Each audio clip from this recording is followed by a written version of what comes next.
Happy Valentine's Day, Huskies. That was my line. I'm pretty sure it was mine. Right. Anyways, we have a lot to share in this news scene, so let's get to it. Starting off, we have Carter with a message on teacher appreciation. Mr. Seek. Mr. Seek. Mr. Seek. Mr. Seek. Mr. Seek. Mr. Seek. I am Mr. Seek. And this is Teacher Appreciation. My favorite memory about Mr. Seek's class was definitely when Finley and Caspian made a giant portrait of him and tried to hang it on the wall. Mr. Seek, how long have you been here at OPRF? This is my 10th year, 11th year. Can we address what's behind us right now? Dear Lord, this incredible work of art is a painting by two students of mine, Caspian Murray and Finley Egan, who are juniors. And one day they just rolled in here and they said, Mr. Seek, we have something for you. Something that makes Mr. Seek stand out from other teachers is that he's blatantly honest in a good way that is actually really helpful, and he really cares about the students and the work ethic. What have your biggest challenges been? I mean, I think teaching in general is really challenging, but in a really fulfilling way. So one thing that I liked about his class is that he really pushed everyone to be as creative as they can be. Did you always know that you were going to be a teacher? I did not always know I was going to be a teacher, and not until my late 20s. One thing that makes Mr. Seek's class stand out is how efficient it is. He's a pretty thoughtful guy. He's really smart. I like this I like this whole appreciation thing. I could talk for a month straight about all of the amazing things I see teachers and staff do in the building every day. Something about Mr. Seek that I think really makes him stand out above the rest is how he really cares about his job. Is there anything you would like to say to the entire student body? Go Huskies. I tell my students this, but now I can talk to the whole student body. When we do the parent-guardian night at the beginning of the year, it makes me more hopeful because I get to work with this generation. Thank you, Mr. Seek, and this has been Teacher Appreciation. Thanks, Carter. That was great. Be sure to thank your teachers. You know, while tomorrow is Valentine's, today is also a holiday. Yup, today is Black Love Day, a day where black love for each other and oneself is celebrated. The holiday was founded by A.O. Handy Kendi in 1993, the founder of the African American Holiday Association. She promotes self-love, peace, and racial healing on every February 13th, and you should too. Happy Black Love Day to all who celebrate. Speaking of love, do you have a crush on anyone, Collins? I don't know, Rel, do you? Let's take it to a very special edition of What's on the Brain. Hey Huskies, welcome back to a special Valentine's edition of What's on the Brain. Love is in the air because we're asking you, what are your crush's initials? Probably SG, maybe ZP. I'd probably have to say JB, maybe ZP. I think I'm going to have to say either SG or JB. I don't know. Who is it going to be? All right, let's go. EAGKV. That's about it. Long name. I got to say CR. Ooh. MD.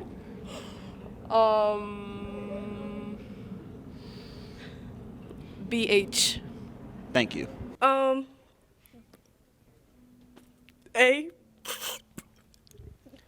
Okay. Are you serious? Yeah. TO. Okay.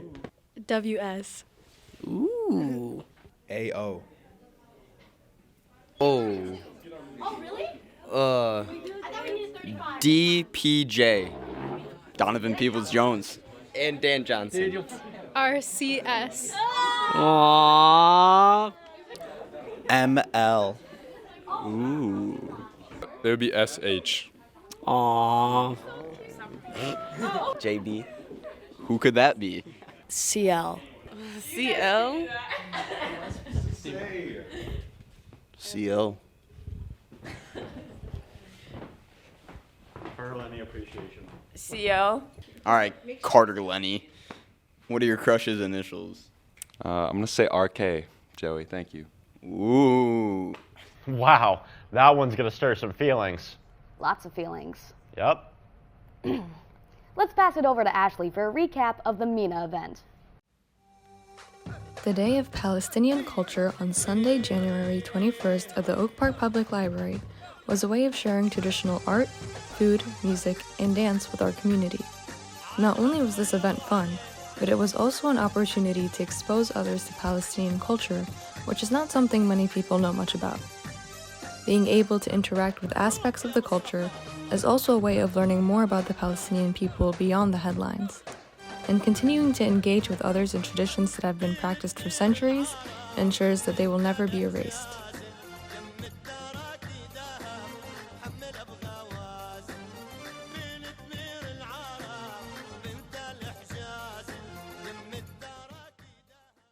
Thanks, Ashley. That looks like a ton of fun. But you know what's not fun? What? Not being asked to be someone's Valentine. You're kidding, right? Not in the slightest. Well, it's not much fun when no one returns your handwritten love letters either. Letters? Oh, those are from you? Of course they were. You know, it's hard to tell when you never sign them. Oh. Let's get to Husky Hotspots while we figure this out. I'm Patrick. I'm the owner of Candy Copia. My wife and I opened the store about 18 months ago. We don't have experience in retail or candy, but we have a lot of heart for what we think a candy store offers to a community. I genuinely think communities are stronger and better off in a happier place with a candy store like this. We want to present too many options. We encourage sampling, we encourage trying new things, we try to introduce new things. We focus on small batch candy makers, so that means these are mom and pop businesses. We support a lot of local Chicago candy makers. We put an emphasis on women-owned, minority-owned, and LGBTQ+ owned candy makers. In the store, they outsell, as a category, the big brands. No matter who you are and how much money you have in your pocket, this should be a place that you can walk in the door, have a moment of joy, have a moment of relief, try something new, and really just make sure everyone here feels welcome to kind of spend their afternoon and spread a little joy and light in the community.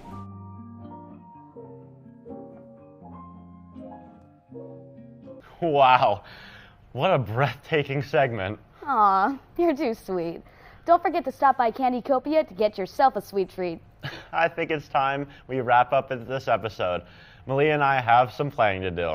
Whether it's platonic, familial, or romantic, we at Newscene hope you have a great Valentine's. Until next time, Huskies.